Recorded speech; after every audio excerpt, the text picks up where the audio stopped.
कुछ इस तरह की, जहाँ पे हम इस तरफ ये IGRP यूज़ कर रहे हैं, ऑटोनोमस सिस्टम नंबर 100, और सेकंड साइड हम OSPF यूज़ कर रहे हैं। OSPF में प्रोसेस ID यूज़ कर रहे हैं हम 1। ठीक है, यहाँ पे हमारे 3 राउटर्स हैं। R1 जो है ये रीडिस्ट्रीब्यूशन राउटर होगा हमारा, तो R1 जो है इस पर IGRP और OSPF दोनों ही कॉन्फ़िगर किए जाएंगे। R2 और R3 IGRP में है, R4 और R5 जो है OSPF में है। R2 पे हम लूपबैक इंटरफेस पे एक सबनेट 172.16.1.0 का लेंगे। R3 पे 172.16.3.0/24 ये लूपबैक पे होगा। प्लस यहाँ पे इन जो सीरियल इंटरफेसेस हैं इन पे हमने 172.16.0.0 के सबनेट यूज़ किए हैं /30 के सबनेट मास्क से। OSPF डोमेन में हमने 172.17 के सबनेट्स लिए हैं, जहाँ पे R4 जो है उस पर लूपबैक इंटरफेस पे 172.17.1.0/24 होगा। R5 के लूपबैक इंटरफेस पे 172.17.2.0/24 होगा।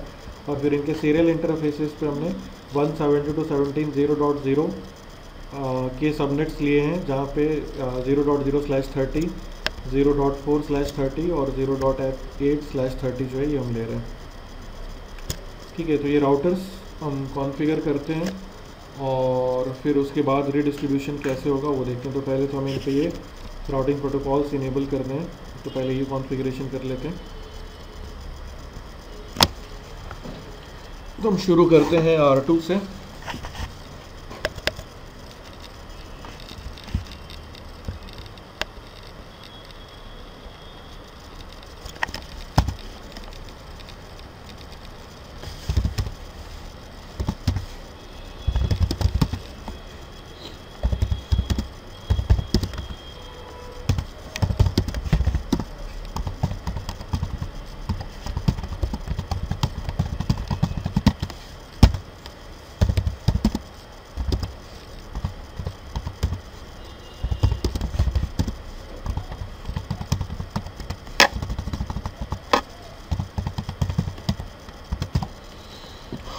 Serial interface 1/2, IP address 172.16.0.9, subnet mask 252, clock rate, bandwidth हम सेम ही रख रहे हैं सभी पे 64 kbps, interface serial 1/0, IP address 172.16.0.1,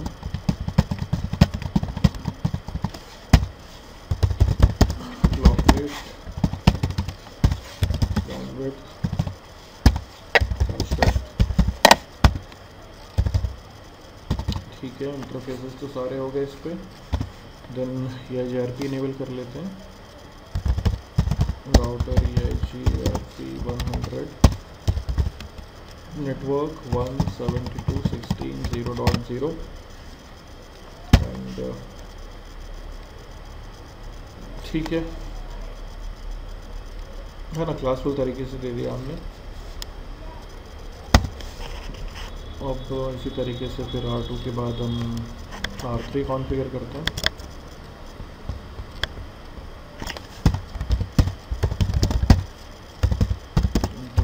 loopback 1, IP address 172.16.2.1, interface serial 1/1, पहले 1/2 कर लेते हैं। IP address 172.16.0.10,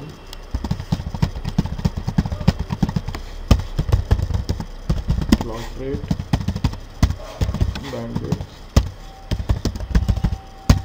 no shed, serial 1/1,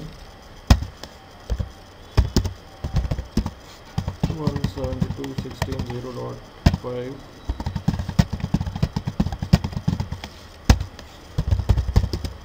clock rate, bandwidth, no shed,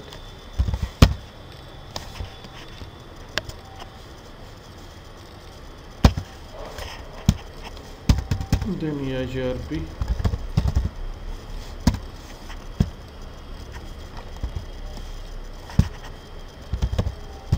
router EIGRP 100, network 172.16.0.0.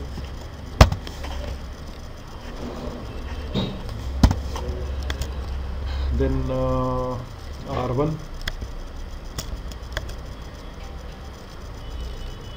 या R1 से पहले हम R4 कर लेते हैं। जो R4 पे interface loopback 1, IP address 172.17.1.1,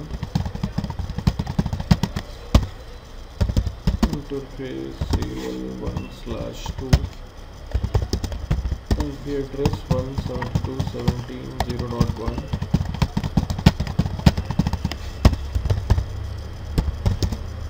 clock rate,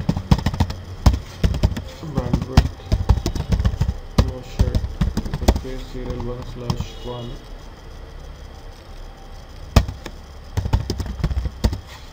172.17.0.9,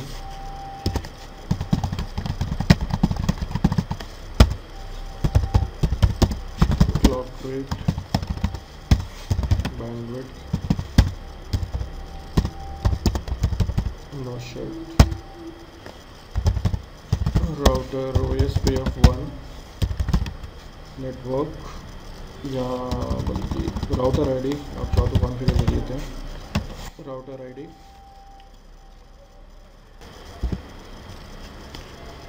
R4 है तो 4.4.4.4 ले ली हमने राउटर आईडी। देन नेटवर्क 172.17.0.0, 0.0.255 और 255, एरिया 0 ले लेते हैं। ठीक है, ऐसे ही। Then R5,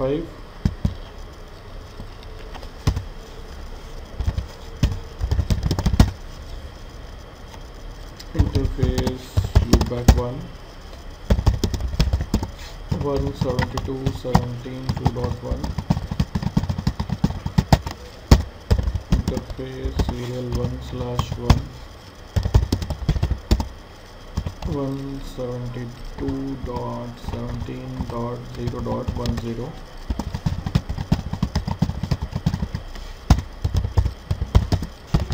clock rate, bandwidth, no shut, interface serial 1/3, 172.17.0.5, ना ये है 172.17.0.5,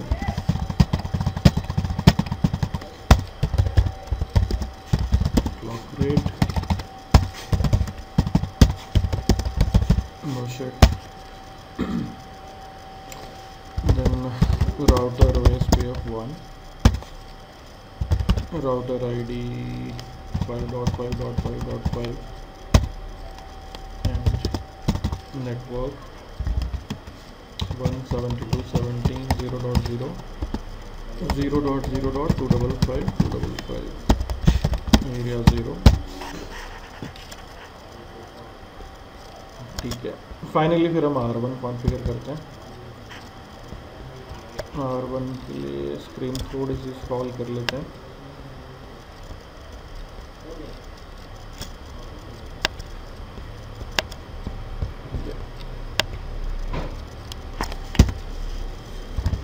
enable connectivity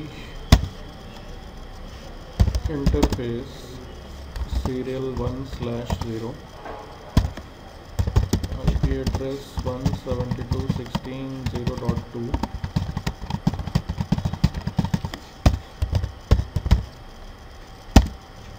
clock rate, bandwidth, no shut, interface serial 1/1, IP address 172.16.0.6,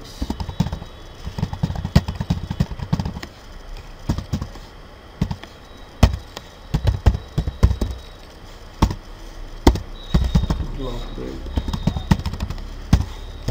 bandwidth, shit.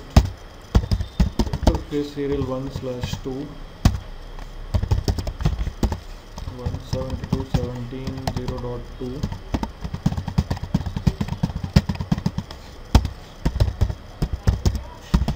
rate bandwidth no shit. Interface serial 1/3 IP address 172.17.0.6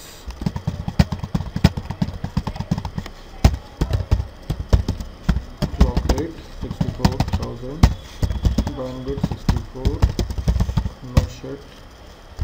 Then EIGRP का configuration router EIGRP 100 network 172.16.0.0 then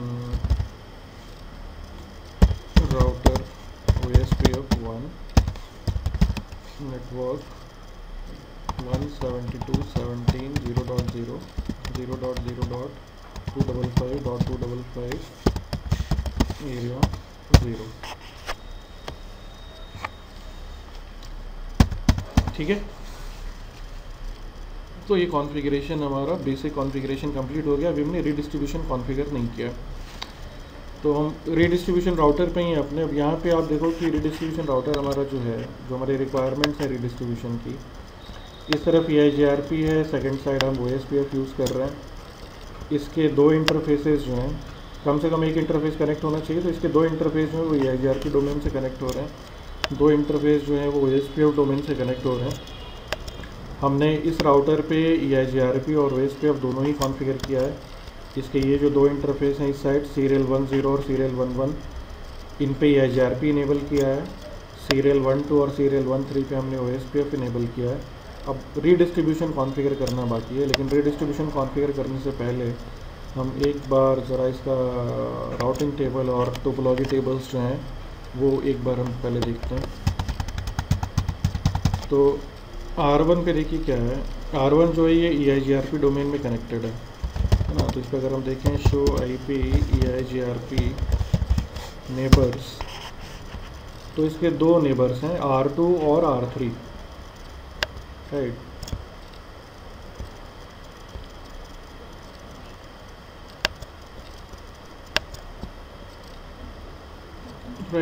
तो दो इसके neighbours हैं R2 और R3.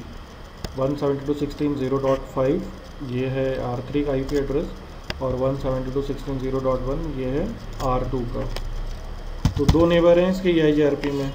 ऐसे ही अगर हम इसका टोपोलॉजी टेबल देखें, show IP EIGRP topology,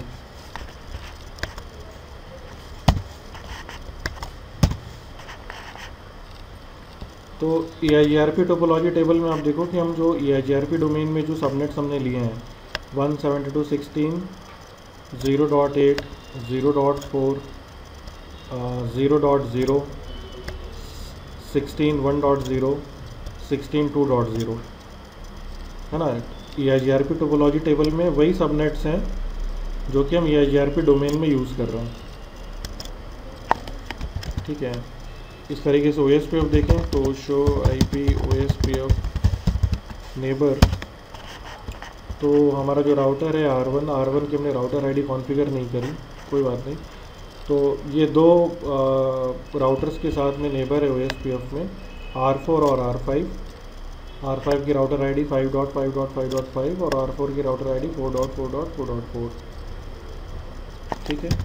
OSPF में अगर हम इसका लिंक स्टेट डेटाबेस देखें, शो IP OSPF डेटाबेस, तो इसके लिंक स्टेट डेटाबेस में आप देखो कि एरिया 0 में इसके पास राउटर LSAs हैं. एक राउटर LSA जो है वो 4.4.4 ने बनाया है, दूसरा 5.5.5.5 ने बनाया है, और एक इसने खुद ने बनाया है. ये इसकी खुद की राउटर ID है. इसका इंटरफेस पे जो हाईएस्ट IP एड्रेस था 172.17.0.6, राइट. और इनमें कौन से सबनेट्स हैं अगर आप ये देखना चाहो तो थोड़ा डिटेल में आपको देखना पड़ेगा. Show IP OSPF database router, जैसे हमने देखा 4.4.4.4,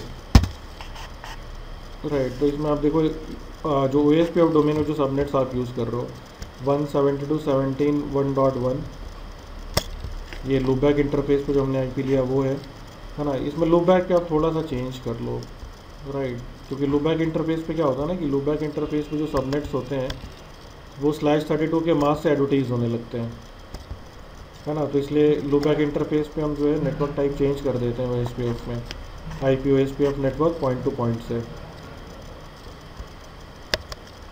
तो R4 पे हम ये चेंज कर लेते हैं, वो R4 पे हम चेंज कर देते हैं। इंटरफेस लूपबैक 1 टाइप करते हैं, interface loopback 1 IP OSPF network point two point, और इसी तरीके से राउटर हमारा R5 पे भी हम गए interface loopback 1 IP OSPF network point two point. ठीक है, तो एक बार फिर से हम R1 पे ही देखते हैं राउटर LSA। तो R1 जो इसके लिंक स्टेट डेटाबेस में 3 LSA थे, हम पहला LSA देख रहे हैं, show IP OSPF data base router LSA 4.4.4.4। तो इसमें आप देखो कि ये पहला OSPF डोमेन का पहला सबनेट 172.17 1.0, देन 172.17 0.1, ये तो नेबर का एड्रेस है, 172.17 0.0, है ना, और फिर ये 172.17 0.8। 3 सबनेट्स की इंफॉर्मेशन जो है इसके LSA में है 4.4.4.4 में। ऐसे ही हम 5 का देखें 5.5.5.5, तो इसमें भी आप देखो तो 172.17 2.0 का सबनेट है, 172.17 0.4 का सबनेट इसके पास, और 172.17 0.8, मतलब सारे 17 वाले सबनेट्स ही हैं। फाइनली लास्ट जो LSA है वो है 172.17 0.6, है ना। तो इसमें 172.17 0.6 तो इंटरफेस का एड्रेस है, ये है सबनेट 172.17 0.4 172.17 0.0। ठीक है, तो लिंक स्टेट डेटाबेस जो है हमारे R1 का, हमारा जो रिडिस्ट्रीब्यूशन राउटर है R1, इसके links OSPF link state database में जो है सिर्फ 172.17 के सबनेट्स हैं। ठीक है, तो R1 के EIGRP टेबल में या EIGRP टोपोलॉजी टेबल में 172.16 के सबनेट्स हैं, और लिंक जो OSPF का लिंक स्टेट डेटाबेस है उसमें 172.17 के सबनेट्स हैं।